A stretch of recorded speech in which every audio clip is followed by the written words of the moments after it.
Hello was 30 రూపీస్కి ఒక్క ice cream దొరికే రోజుల్లో 30 రూపీస్కి 3 ఐస్ క్రీమ్స్ అయితే రెడీ చేసాం నేను మా పిల్లలు. అది ఎలానో చూద్దాం. సో ఫస్ట్ అయితే ఏదైనా ఒక బిస్కెట్ ప్యాకెట్ తీసుకొని సో ఇలా లోపల ఉన్న బిస్కెట్స్ అన్నీ ఇంకా పొడిలా చేసుకోవాలన్నమాట.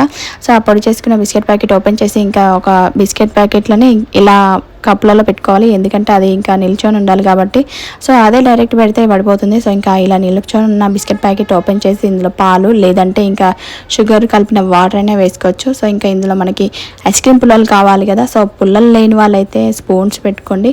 నా దగ్గర ఉన్న ప్లాస్టిక్ స్పూన్స్ ఉన్న స్పూన్స్ని అయితే కట్ చేసి ఇలా పుల్లలాగా పెట్టాను. సో మా పిల్లలైతే ఇప్పుడే తినాలి అన్నంత రేంజ్లో ఎగ్జైట్ అవుతున్నారు, కానీ ఇప్పుడు కాదు.